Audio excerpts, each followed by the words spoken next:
او روشنی داره، قوه داره، نیرو داره، بزرگی داره، او هم از آفتاب بوده است. اما بزرگا گفتیان که مسلمان روشنی و قوتش از چی میگیره؟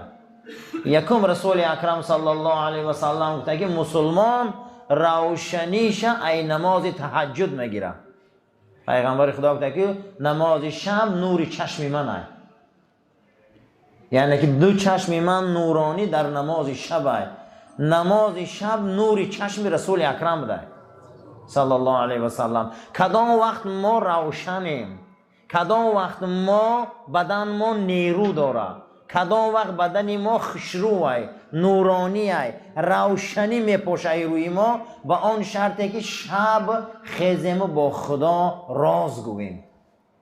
پیغمبر ما مقام محمود ای نماز شب یافتن. پیغمبر ما مقام محمود ای کجا یافته بودند؟ نماز شب، تهجد. هر کسی که نماز شب داره و قوت داره، کسی نماز شب نداره و قوت نداره.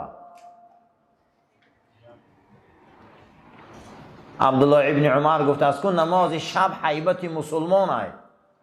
مسلمان اگر نماز شب داشتگی باشه خدا در بدنی او حیبت میداده. همین گونه حیبت میداده است که در همین زمین از حیبت او همه میحراسیده. مؤمنین خدا باید حیبت داشته باشند. حیبت در نماز شب بده برای مسلمان. نماز شب نور چشم بده. هر وقتا که انسان با قرآن شینه و با تفسیر شینه و با اهل علم شینه، این انسان روشن میشده. انسان چی میشده است؟ روشن میشده. برای همین روشنی ها را زیاد کنیم، قوت زیاد کنیم، نوری بدن زیاد کنیم، با نماز شب، با تلاوت قرآن، با اهل علم. رسول اکرم صلی الله علیه و سلم فرمودند که علیکم بمجالسه العلماء. امتم همیشه در مجلس علما شینه، همیشه در مجلس علما شینه.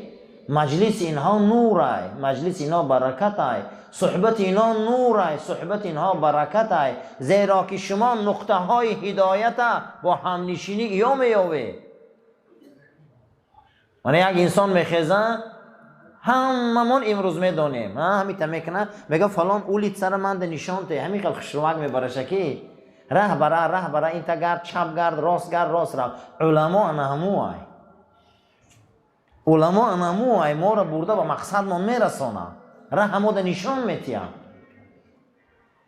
حضرت عمر ابن عبدالعزیز هر روز پنجشنبه در خاندان و میماخانه شان بزم علما داشتیم. عمر ابن عبدالعزیز هم حتی میدونه. بعضی علماها معرخا اینا خلفای راشدین هم میگن، پنجم خلیفه میگن. بسیار شخصیت بزرگ گذشتگی است. وقتی که پدرش عبدالعزیز ابن مروان آساخالی میکنن در نبیره حضرت عمر، وقتی که نبیره حضرت عمر در آساخالیش میکنن، حضرت عمر فرزند داشتن با نام آصیف. شبا میگشتن در کوچه های مدینه که از زنی شیر فروش گفته است که دخترش که زنک دختر چم ای دخترم همین یک قاو بیار در شیر قوش کنه پگه بازار ده میفروشه. میگه دختر در جواب میگه این قرار امیرالمومنین یوخی که در شیراتون او نندازه چخه میفروشی؟ یه گفته عمر ما رو در شب کجا میبینم یا فردا بازار ده؟ گفته یوخی خدای عمر چی؟ همین حالت حضرت در پشت دیوال بوده، گوش که میکنه فردا آساخالی میبیو. بچه‌شان آصیف نه و بزن شدگی بدین، هر دوشان میگه واخرن یا دیگری چی انتخاب کنن. از همین دخترچه‌شان به دنیا میبیو. انا همین مادری عمر ابن عبدالعزیز است. وقتی که عبدالعزیز ابن مروان گپ میزنن شکی زند میتیم حضرت، وقتی به زن رسیدی پدرش امرش میکنه. بسیار تاجری به دولت بوده. میگه کی کجا میره؟ گفته نبیره عمر ده میریم. تمام منطقه های دنیا که نقطه های تجارتی داشته نامه روی میکنه که تازه ترین و حلال ترین پول ما جمع کنه بیاره. همین پولی که تجارتی که ذره شبهه داره من در کار نیست، پول حلال مکوی همگی 400 تنگه میوان، ای پولی مهنت حلالش. گفتن چی با؟ گفته به خاندان بزرگای اسلام من آساقالی میرم، باید پول من حلال باشه. باید توی من حلال باشه که این خاندانی میدونی که عمر امیرالمومنین من نبیره او ده من اسقالی کردستیم. وقتی که حضرت عبدالعزیز بن مروان این کار که میکنه و میره نبیره حضرت عمر در نکاحشان میدرارن، از حلال کاری و حلال خوریشان خدا برای اینا فرزند میتیه، نام او را میمانن عمر ابن عبدالعزیز. حضرت 5.5 سال خلیفه عالم اسلام بود، بعضی یک روایت 3.5 سال میگن. ای روزی که خلیفگی را قبول کردگی بده است، از روزی که امیری عالم اسلام قبول میکنه، دولت اسلام خط رخنه های خطای میبیاره و ای بری دولت اسلام خط اروپا میبره. جنگ صلیبی را بریدگی حضرت، بسیار شخصیت بزرگ بودگی. میپرسن که چطور عمر ثانی میگن؟ عمر دوم میگفتیانشان گفتن ای روزی که من ازار پوشی را یاد گرفتگیم دروغ نگفتم. از روزی که من ازار پوشی را یاد گرفتم میده حق بودم، من دروغ گفتگی نیستم. من نمیدونم که دروغ چیه. این عمر ابن عبدالعزیز میگن پدرشان وقتی اینا که میگیرن از حلال ترین مالشان سهم میمونن، به این درجه حضرت میرسه از حلالی اینا بینده دنیا خواه اسلام بداره. سوال میشه چه دنیا خواه اسلام بداره؟ در یگان فن دنیا ما یک کلمه برای حرام حلال نمیویم. کنی یک از دست برداره گوه که من در علم خیمی خوندم که بحث حلال حرام است. یک از خیزه گوه که من در علم متیمت که علم حلال حرام است. من فهم یک انسان خیزه گوه من در علم ادبیات خوندم که علم حلال حرام یک باب هست. یا یک از خیزه گوه من در زبان مادری خوندم که لقمه حرام تأثیر داره در فرزند. یگان فن دنیا در شما نمیوینه. اما اسلام میگه که حلال خیره که فرزندای حلال به دنیا بیاید. در یگان جای دنیا نمیگه پیش رفتگی، یگان جای دنیا در یک ورق برای حرام حلال نیست. کجاش حرام حلال کجاش مونده؟ اما اسلام میگه همون روز این ابرمرد از مال حلال زن گیری، خاندان حلال در دست زد، از او فرزند خدا داد شه عمر ابن عبدالعزیز، این خلیفه عالم اسلام شد. گفته که قسم به نام خدا از روزی که خلافت قبول کردم من یگان شب خواب نرفتم. حتی که زنا شکایت میکردین که عمر از روزی که خلیفه شدی 3.5 سال مطمئن خلیفگی، در 3.5 سال یگان بار جاگه زناش آمدگی نبوده است. همین روز می آمده یگانش نفقه شان آمده صحبت میکرده، شو تا روز در ریاست حکومت کار میکرده. حتی که گفتن فاطمه زنش گفته است که از روز ریاست قبول کرد من عمر را ندیدم که بستری من بیایم. میگفت ای رعیت میترسم، نخواه که رعیت گوش نمانه، نخواه رعیت تش نمانه، نخواه خلق خدا در عذاب باشه و من قدی زن معیشت کنم. همون حالتی که لحظه های آخری حیاتش میبین حضرت، زنش بالای سرش میبین فاطمه، میگه چه حال داری امیرالمومنین، چه حال داری؟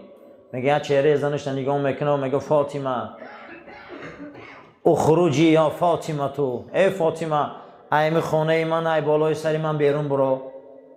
میگه آخه 5 سال شد من ترا سوز ندیدم، همین روزم سر میکنی، همین روزم تو من ای بالای سرت سر میکنی، 5 سال ای من ترا آغوش ندیدم. عمر تو شوخی نکن، ما فرزند داریم، ایت چوی خیل میکنی؟ گفته الان از آسمان ذاتای فرامده هستین که تو اونها رو ندیده استی. الان از آسمان موجودات آمده هستین، همین اطراف پاکیزه پر شده. من طاقم ای من چی میخوانینو؟ التماست میکنم برو ای میجا من طاقم که یک نوع نورهای را من دیده استم، یک نوع مخلوقات را دیده استم، من اینا را نمیشناسم. اینا همشان آمدیم از آسمان فرامده هستیم، بیرون برو. میگه بازنش میگه من بیرون برآمدم، مادر فاطمه میگه بیرون برآمدم، ای سادم که همین حجرش آرام گرفت، همین تا میگه سکوت کردن اومده، میگه یک خانه خواب و چقماق زد، یک روشنی شد، میگه روشنی بلند. در حال سراسیمه دویدم در یمو رخت خوابش هوی کردم قصرش که بالای رخت خواب بوده، میگه قضای الهی قد جان به خدا سپریده. اما چقماق روحش بوده برآمده، اون عزرائیل بوده ملک الموت با انا همون سرتازر ملائکه آسمانی قد زیارت شما ده بدیم. با یک خرسندی خشی مگر روح این ابرمرد آسمانی بالا بردن. برای همین هر یک تمام وقتی میشینیم هر یک تمام صحبت میکنیم ایره دانیم که عمر ابن عبدالعزیز هر روز پنجشنبه تمام علما را دعوت میکرده، در میمخانش نان میداده، خودش آمده در پاگی در میشیشته خلیفه. بعد میگه بحث علما را گوش میکرده، اینش صحبت داره، اینش صحبت داره، اینش. بعد از اون میگه دهنی درد خودش میشیشته، گریه میکرده. میگفتن امیر المومنین چی به گریه میکنی؟ میگه پیغمبر صلی الله علیه و سلم فرمودن کسی را که خدا بهشتی کنه همنشین علما میکنه. یکی از نشانه های بهشتی همین بوده که رفیق علما باشی، دوست علما باشی، یک هفته هم باشه یک بار پیشش بیایی. امروز ما هم نمود رفیق داریم، ما رفیق علما نداریم، اقلا 10 روزه یک بار پیشم بیاییم که اونها شینن، اونها کجلگی ما را راست کنن، با گپاشان با صحبتاشان قلبای ما را ملایم کنن. حتی که حضرت امام ابو حنیفه هر روزی جمعه که بیگشت میشده خشبویی میگرفتن، یک طبق خوراک میگرفتن، میگفتن کجا میری حضرت امام، کجا میری شما؟ میگفتن امام اوزاعی آمده زیارتش میرم. میگفتن آقا امام اوزاعی در پیش شما از علم و مرتبت خیلی درجه مقصد میانه و پایان ده. میگفتن نه این گپا نگوی، هر علما به خودش یک بهار داره. حتی که حضرت امام ابو حنیفه زیاده از 55 بار حج کردگی بوده، 55 بار حاجی شدگی بوده. هر باری که میرفته حضرت مالکی بن انس سردار علمای حدیث در عالم اسلام، رئیس علمای مدینه منوره مالکی بن انس، بنیادگذار علم حدیث در عالم اسلام، یک شتر میپخته حضرت امام ابو حنیفه رو میطلبیده.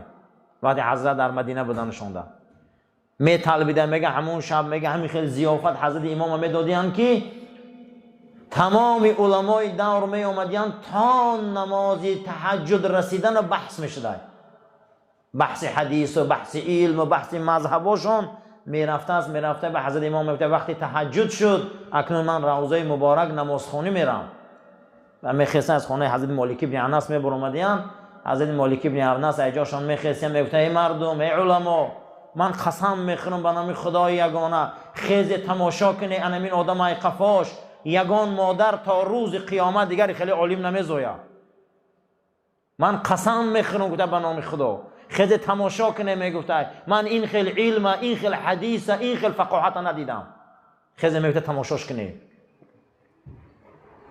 بعد از او در یک روایت دیگر میگه حضرت میگفته میخوای که بهشتی را بینی، میخوای که جنتی را بینی، قسم به خدا میگفته تماشا کنه. همون ندایی که قرآن گپ میزنه که مؤمنین خدا کیا هستن؟ کیان مؤمنین خدا؟ مؤمنین خدا کسایی هستند که در زمین آهسته آهسته ره میگردند، شبها به درگاه خدا نماز تهجد دارند. مؤمنین خدا رو قرآن وصف میکنه. بعد از اون میگه شما میخواید جنتی رو تماشا کنی، قسم به نام الله میگه از خفاش خود تماشا کنی. یکی از جنتی ها همیان. برای همین صحبت علما فیض داره، صحبت علما تأثیر داره، صحبت علما مقام و مرتبت داره. هر یک تاتون قسم به خدا یک علما را هیچ هم نباشه یک هفته ده یک بار، 10 روز ده یک بار، 20 روز ده یک بار، یک ماه ده یک بار روید از صحبتشون شینه. اینا وارثای رسول اکرم هم، اینا وارثای پیغمبران هم. حتی حدیث امام ابو رافعه که روز مرد را به سوی جهنم میبردن در قیامت. بعد از اون میگه مردم میقپن در راه، میگن چاکر، میگه گناه زیاد برآمد ثوابا کم جهنم برده استیان. میگفته است ملائکه اقلا یگان علیم دوست میداری؟ میگفته نه. میگفته یگان دوست و رفیق داری که یگان علیم دوست داره؟ رسول اکرم میگن این حدیثه. میگفته بله دارم. میگفته همون رفیق شیاوی بیاره. میگفتن تو یگان عالم قدی دوست هستی؟ میگفته بله دوست هستم. کیایو؟ میگفته فلانی. میگفته همون را بیاره. روبرو میکردن که هر دوتون دوسته؟ میگفته بله دوستیم. از شفاعت دوستداری علمای همون رفیقش همین هم جنت می آوردیم. برای همین علیکم بمجالست العلماء، در مجلس علما شینه. صحبت اینها قسم به خدا ای دلار هم قیمت های، ای طلا هم قیمت های، ای همین دنیا هم قیمت های. این صحبت ها تاثیر داره در بدن های ما. و کلبهم باسط الذراعی بالوسیط، قرآن میگه سگ اصحاب کهف از دم اولیاهای خدا میره، از دم دوستای خدا میره، از دم انا همون حق جوا و علمای دورش میره و حتی دستاش ای همینجا قیچی میکنن میبرن که پی همین گرفته با مور نیوان. همین سگ با دستی بریده به همین قفسای سینش حرکت کرده، قفای اینو میره همو غار میداره. روز قیامت از طفیل ولی های خدا همین سگ جنتی هست. سگ اصحاب کهف روز چند دم نیکان گرفت مردم شد. یک سگ عالم دوست داشت، از طفیل دوست داشتن من اصحاب کهف همین سگ جنت میره پگه. و نمیخوان خطشان به دستشان میبرن، میگن رو همین سگ میبره قفاشان، همون سگ میدره همون غار خطشان خواب میروه. همون سگ روز قیامت به صورت یکی از اولیاء میشه و انسان جنت میدره. نخواه که ما انسانیم هم صحبت علما نشویم قطعی علما، اما ما چی وقتی آدمیم. برای همین صحبت علما اکسیره، صحبت علما تأثیر بخشه، صحبت علما برای ما خیلی خیلی چیزی بزرگه. این نعمت ها رو باید ای دست نتیم. یکی از جوان مردی ها را که حضرت حسن بصری روایت میکنه که و کان یقول اذا دخل الرجل بیت صدیقه فلا بعث علیه ان یتناول مما حضر من طعامه و فاکهته بغیر اذنه. حسن بصری گفت زمان پیغمبر و زمان تابعین ما همین خیل بود که هر وقتا که یک آدم خانه دوستش میرفت، در خانه او از نعمتهای فراوان چیزی که بود رنگ خانه خودش باری همون صاحب خانه می آورد، یگان باک نبود. میگه ما میوه های یکدیگرمون رو میخوردیم، ای باغای یکدیگرمون استفاده میبردیم. در یک روایت دیگر آمده که ما فقط در مسئله زنامون و دخترامون یک جا نبودیم، دیگه همه کاری ما در عهد صحابه و تابعین جویا بود. همون زن و دخترامون فقط چی جدا بود، دیگه بچه هامون هم یک دیگریمون بود، پول و مالمون هم از یک دیگریمون بود، تجارت هامون هم از یک دیگریمون بود. از یک بازار همه منفعت میبرد، از یک دکان همه منفعت میبرد، از یک نان همه منفعت میبرد، از یک باغ همه منفعت میبرد. انمی خیلی دوره بود میگه اسلام جهان گرفت. انمی بود میگه زمانی صحابه چیز شخصی نداشت، همه روزش کار میکرد، میگه بین برادراشون همشون تقسیم میکردن. همین قدر میگه اسلام عزت پیدا کرد. زمان شوروی قسم به خدا این همین موسفیدای کریستان یک طبق شوربای هیچ هم نداشت درست 10 کاسه میخوردن. یعنی یک کاسه یک گاو بود 20 آدم شیر میداد، یک گاو داشت بیچاره‌مو. قسم به خدا هم کریستانای ما یک طبق شکرای هیچ هم درش نداشت، 20 کس میخوردن، همون رو خندیده. حاضر هر آدم الهیده به خودش طبق داره، نه که او محبت نیست، او دوره محبت نیست، او فیض نیست، او فتوحات نیست. پیش قسم به خدا در جای ما گرجای کلخاز بود، همون انسان ها مردم خانهش می آوردن، همون قشافیارای سلیستر بدن، یک خانه یک دیگرش تا 20 کس هم می اومدن یک طبق می خوردن. هم فیض بود، هم پول بود، هم فتوحات بود، زمین حاصلش در اوج علا بود. خیلی دولت همون زیاد شد، لیکن آدمای بی‌معنی شدیم. آدمای دیگه محبت نیست بین ما. خیلی دنیا کشا شد اما محبت نیست. یک دانه نان 5 کس میخوردن. مصلحت آشیا بود، حشر آشیا بود، اکثریت خانه ها را حشر میساختن. برای چی؟ محبت بود، هیچی نبود، پیشروی نبود، لیکن محبت همون دور دنیا را لرزانده بود. من اینه گفتم حضرت که زمان صحابه همین خیلی بود. میگه آخی این میگه محبت ها بود که ما مسلمان شدیم و کودکان ما مسلمان شده، زن و همه ما اهل ایمان شدیم. معلوم بوده که ویا خیلی خصلت ها داشتیم. ما انای خصلت‌های جوانمردی دور شدیم که خدا بالای ما اتاب کرده. پیغمبرمون صلی الله علیه و سلم aytdilar ulamoni yaxshi ko'ringlar. Har inson ulamoni yaxshi ko'radi, hidoyat topadi. Har inson ulamo bilan o'tiradi, o'ziga nima oladi? Quvvat oladi. Har narsaga bizlar nima qo'yamiz? Quvvat qo'yamiz. Mana telefonni qo'yasanki, maqsad gap nima qil olsa, quvvat olsa. Qachon vaqt musulmon quvvat oladi? Ikki narsaga musulmon quvvat oladi. Birinchi masala oqsham terkaladi, tahajjud o'qiydi. Ikkinchi masala nima? Qur'on bilan o'tiradi. Uchinchisi nima? Ulamo bilan o'tiradi. Payg'ambarimiz sollallohu alayhi vasallam aytdilar, ulamo bilan o'tiringlar. Ulamoning majlisiga o'tiringlar. Nima uchun? Barakat bor, fayz bor, futuhot bor. Odam hidoyat topadi bu yerga. Mana hozir bir kattakon maqsad texnikani aytasak, qaysi ulitsasa ketasa, asta ol ketadi. Shu texnika ol ketadi seni. Mana munoq chap, rost, munoq ketasan. Ulamo shu. Ulamo bizlarga aytadi, mana bu yo'lni tut. Bu yo'l bilan ket. Mana bu yo'l bilan ayt. Meni ye, meni yema, meni kiyma. Asta maqsadga yetasan. Umar ibn Abdulaziz 5-xalifamiz Kattakon Amiral Mu'minin har panshanba kun oqshamiga hamma ulamoni yig'adi, mehmonxonasiga o'tiradi, o'zi yeshiga aliga o'tiradi, yig'laydi. Aytadilar, nimachi yig'laysan Amiral Mu'minin?